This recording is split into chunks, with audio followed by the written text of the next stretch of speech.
नमस्कार दोस्तों, expert guidance academy online classes में पॉलिटी क्लास में हम लोग राज्य नीति के निर्देशक तत्वों के बारे में चर्चा कर रहे थे।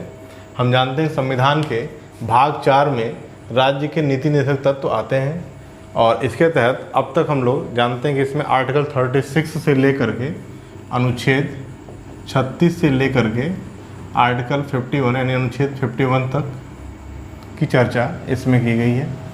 36 से लेकर अनुच्छेद 40 बाकी डीपीएसपी क्या होता है, इन सब से रिलेटेड जो बेसिक बातें थे इसके प्रीवियस वीडियो में हो चुका है। तो प्लीज़ अगर आपने उसको नहीं देखा है तो इसको देखने से पहले उसे देख लें, तभी आपको ये ढंग से समझ में आने वाला है। ठीक, हमने वहाँ पर बताया था आपको कि ये जितने भी अनुच्छेद हैं इनको 3 भागों में कैरेक्टराइज किया गया। आइए, तो 40 पंचायतों गठन तक हो चुका था जो गांधी जी की विचारधारा से प्रेरित था। अब नेक्स्ट आर्टिकल इसमें हम लोग पढ़ते हैं आर्टिकल 41 जो दिया है कुछ दशाओं में विशेषतः बुढ़ापे, बेरोजगारी, बीमारी, अशक्तता आदि की दशा में काम, शिक्षा एवं लोक सहायता पाने का अधिकार सुनिश्चित करने के लिए राज्य प्रभावी प्रावधान करेगा। ठीक, डीपीएसपी में ये बात लिखी हुई है ना। और इसी के तहत आप देखिए कि वृद्धा पेंशन सरकार देती है, क्योंकि ये राज्य की नीति को निर्देशक का काम करता है तो वृद्धा पेंशन मिलता है ना।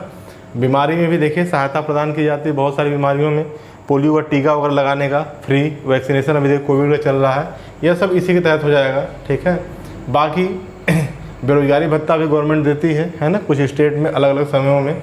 ठीक, बाकी वो काम शिक्षा फ्री में देने का काम चल ही रहा है, आप देख रहे हैं हर जगह।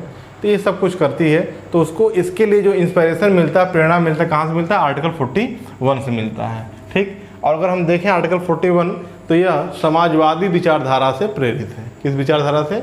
समाजवादी विचारधारा, जहाँ पर लोक की व्यवस्था की बात की जाती है ना। तो सरकार लोगों की व्यवस्था करेगी, उनकी मूलभूत आवश्यकताओं को पूर्ण करेगी, तो इसलिए समाजवादी विचारधारा से आर्टिकल 41 आपका क्या इंस्पायर्ड है। इसके बाद देखिए आर्टिकल 42 क्या कहता है? कार्य की न्याय संगत और मानवीय दशाओं का तथा मातृत्व सुरक्षा हेतु सहायता का उपबंध। जहाँ पर भी कार्य करते हैं एम्प्लॉय, तो कार्य की न्याय संगत और मानवीय दशाएं वहाँ पर उपलब्ध हों, साथ साथ मातृत्व सुरक्षा, यानी आप देखिए जो प्रेग्नेंट वुमेन होती हैं उनके लिए सवैतनिक मातृत्व अवकाश का है ना एक्सपेंशन किया गया, तो वो सब यहाँ से इंस्पायर्ड होता है। गवर्नमेंट यहाँ से उसके लिए प्रेरणा प्राप्त करती है सरकारें, और उसके लिए समय समय पर उपबंध करती है। और यहाँ पर देखिए क्या कार्य की, तो आप जानते हैं जो समाजवादी विचारधारा थी, यह कार्ल मार्क्स और लेनिन ने जिसको एक्सपेंड किया था पूरे वर्ल्ड में, तो वह मजदूरों का एक संगठन था और मजदूरों की मूलभूत आवश्यकताओं पर आधारित था। तो कार्य की न्याय संगति, यह बात ही बता देता है कि यह भी क्या है, समाजवादी विचारधारा से ही प्रेरित है। ठीक, तो आर्टिकल 41 एंड 42 क्या है आपका? समाजवादी विचारधारा से जुड़ा हुआ है। आगे देखिए आर्टिकल 43 अगेन कर्मचारियों को निर्वाह मजदूरी एवं कुटीर उद्योगों का विकास है ना। कुटीर माने जो लघु उद्योग हैं, छोटे छोटे जो उद्योग हैं, है जैसे भारत में पूर्व में था हर घर एक उद्योग था, तो ऐसे उद्योगों का क्या करना? विकास करना। और कर्मचारियों को हम ऐसी मजदूरी मिले जिससे वह अपना जीवन यापन कर सकें, तो कर्मचारियों को निर्वाह मजदूरी एवं कुटीर उद्योगों का विकास, यह भी आर्टिकल 43 जो है यह समाजवादी विचारधारा से प्रेरित है। ध्यान रखिएगा, कई बार एग्जाम में पूछा गया। और चूँकि कुटीर उद्योग शब्द जो इसमें आ जाता है, तो यह लघु उद्योगों की बात जो कि महात्मा गांधी जी भी करते हैं, इसलिए गांधीवादी विचारधारा में भी चला जाता है। तो एकमात्र कॉमन है आपका ये, जो दोनों विचारधाराओं से प्रभावित दिखता है ना। लघु उद्योगों की बात गांधी जी भी करते हैं, तो कुटीर उद्योगों का कार्य कहाँ चला जाता है? गांधीवादी विचारधारा में, और निर्वाह मजदूरी कारण समाजवादी विचारधारा से कनेक्ट हो जाता है। तो दोनों में आर्टिकल जो है 43 जुड़ा हुआ है। आर्टिकल 43 ए की बात करें जो उद्योगों के प्रबंध में मजदूरों की भागीदारी के लिए उपयुक्त विधान बनाना है ना। उद्योगों के प्रबंध में जो मैनेजमेंट होता है किसी भी इंडस्ट्री वगैरह का, तो उसमें मजदूरों की भी भागीदारी, उनका भी राय लिया जाए। यह मूल संविधान में नहीं था, इसको बाद में जोड़ा गया 42वें संविधान संशोधन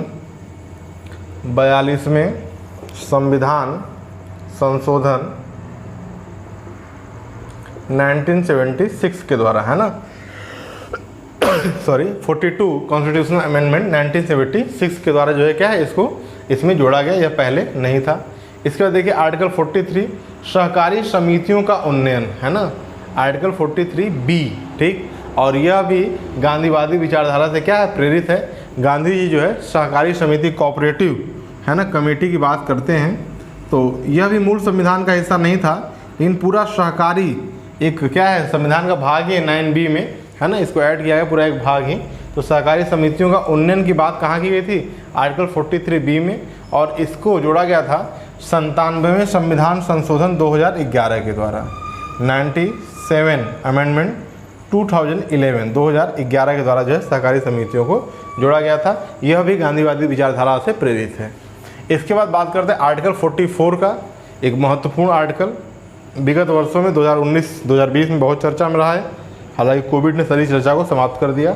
एक समान नागरिक संहिता लागू करने का प्रयास है ना, जो भारत के नागरिक होंगे यानी नागरिकों के लिए एक समान यूनिफॉर्म सिविल कोड होना चाहिए।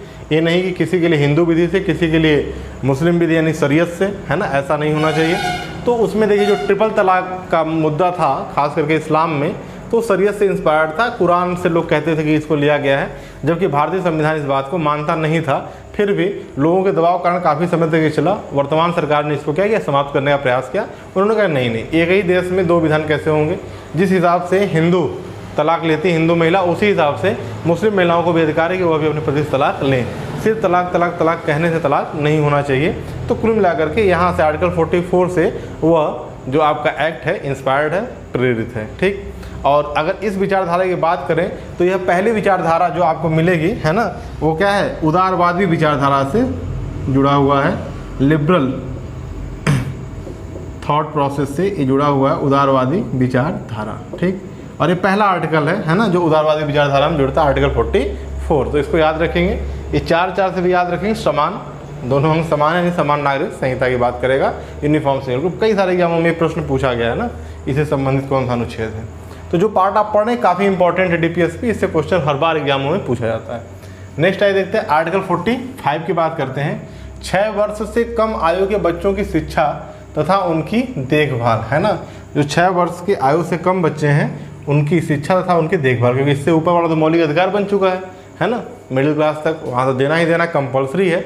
यहाँ के लिए सरकार को कहा गया कि आप कुछ ऐसा प्रावधान करें। तो यहाँ देखिए आंगनवाड़ी सिस्टम में जो काम चलाए जाते हैं, तो आंगनवाड़ी में और छोटा बेबी है 2.5-3 साल से भी कम है, तो उसके लिए फिर आप देखिए सरकार क्या करती है, कुछ प्रेगनेंसी टाइम पे, है ना, प्रोवाइड कराती है, पैसे के रूप में कुछ मदद कराती है। तो इस तरीके से सारी व्यवस्था गवर्नमेंट करने का प्रयास करती है, और सरकार आगे भी ऐसा करती रहेगी, क्योंकि संविधान ऐसा उसे करने के लिए कहता है। ठीक, बाध्य नहीं है, लेकिन जैसे जैसे होगी व्यवस्था वैसे वैसे उसको फॉलो किया जाएगा। आर्टिकल 46 SC ST, तो ये अनुच्छेद 45 भी क्या है, उदारवादी विचारधारा से जुड़ा हुआ है। तो 44 और 45 दोनों क्या है, उदारवादी विचारधारा से इंस्पायर्ड है। आर्टिकल 46 की बात करें, SC ST व अन्य दुर्बल वर्ग जो डिप्राइव्ड कम्युनिटी है, उनके एजुकेशन और उनके इकोनॉमिकल रिलेटेड जो भी उनकी हित है उसमें क्या अभिवृद्धि करना व सामाजिक न्याय को सुनिश्चित करना। तो SC ST के लिए विशेष प्रावधान करना, है ना, चुनाव में आरक्षण वगैरह सारी चीज़ें यहीं से इंस्पायर्ड है। और आप जानते हैं कि जैसे हरिजन या सर्वजन हिताय सर्वजन सुखाय की बात गांधी जी करते थे, वहीं से विचारधारा प्रेरित है। तो गांधीवादी विचारधारा से ये पूरा अनुच्छेद क्या है, प्रेरणा प्राप्त करता है। तो गांधीवादी विचारधारा से प्रेरित है। ठीक, आर्टिकल 46 अगेन। फिर आइए, लोगों के पोषाहार व जीवन स्तर को उच्च बनाने के लिए, है ना, लोगों के पोषाहार व जीवन स्तर को उच्च बनाने हेतु लोक स्वास्थ्य के सुधार को प्राथमिक कर्तव्य है ना। जो राज्य होगा वह क्या करेगा, अस्पतालों का निर्माण कराएगा, कम दामों में दवाइयों को उपलब्ध कराएगा। ठीक, ऐसा कोई व्यवस्था करेगा। और साथ ही साथ मादक पेयों यानी कि शराब तथा हानिकारक पदार्थों, नशीले पदार्थ यहाँ पर है तो ज़्यादा बेहतर होगा, नशीले पदार्थ जो आपके थे, है ना, इनके प्रतिषेध के लिए। तो जैसे आप देखिए गांजा नहीं बिक सकता, है ना, बाकी जो अन्य मादक पदार्थ नहीं बिक सकता। कई राज्यों ने शराब पर भी प्रतिबंध लगाया, बिहार इसमें काफ़ी उल्लेखनीय कार्य कर रहा है इस संबंध में। तो इस तरीके से आप देखिए, तो यह कहाँ से है, आर्टिकल 47 से। इसीलिए देखिए इन सब चीज़ों को आप चैलेंज भी नहीं कर सकते, है ना। जहाँ आप न्यायपालिका में जाएंगे विधायिका या कार्यपालिका के खिलाफ, तुरंत ही आपका जो याचिका होगा उसे खारिज कर दिया जाएगा, क्योंकि ये सब संविधान से ही प्रेरणा पाकर सरकारें काम कर रही हैं। ठीक, यह भी आपका देखिए आर्टिकल 47 जो है यह समाजवादी विचारधारा से जुड़ा हुआ है ना। हालांकि शराबबंदी का समर्थन गांधी जी भी करते हैं, लेकिन लोगों के पोषाहार व जीवन स्तर को उच्च बनाना ये समाजवादी विचारधारा में मुख्य रूप से है। इसके बाद आपका आता है आर्टिकल 48 एक कृषि तथा पशुपालन का संगठन आधुनिक वैज्ञानिक प्रणालियों के अनुसार करना था। गाय बछड़ों व अन्य दुधारू पशुओं के वध का प्रतिषेध करना, है ना, गौ संरक्षण, और साथ साथ गायों की और जितने भी अन्य, ऐसा नहीं सिर्फ गायों की, अन्य जितने भी आपके क्या हैं दुधारू पशु हैं उनके संरक्षण के लिए गवर्नमेंट को कार्य करना चाहिए। इस प्रकार से आपका आर्टिकल 48 है ना। और यह अनुच्छेद जो है आपका आर्टिकल 48 यह भी किससे है, यह भी उदारवादी विचारधारा से जुड़ा हुआ है ना। सॉरी 48 और इसके बाद जो आएगा 48A, ये दोनों क्या हैं आपके उदारवादी विचारधारा से जुड़े हुए हैं। पर्यावरण के संरक्षण, संवर्धन तथा वन एवं अन्य जीवों की रक्षा का प्रयास करना, ये देखिए 48A है। इसका मतलब ही क्या है, यह बाद में इसमें जोड़ा गया और यह भी आपका जो है 42वें संविधान संशोधन 1976 से जोड़ा गया है इसमें, ठीक। तो इस बात को आप ध्यान में रखेंगे। इसके बाद आर्टिकल 49, ठीक। यह क्या बात करता है, तो राष्ट्रीय महत्व के स्मारकों, स्थानों एवं वस्तुओं का संरक्षण करना यह भी राज्य का दायित्व है ना। राष्ट्रीय महत्व के स्मारकों, स्थानों एवं वस्तुओं का संरक्षण करना, ठीक। अनुच्छेद 49 है ना, यह भी उदारवादी विचारधारा से ही प्रेरित है।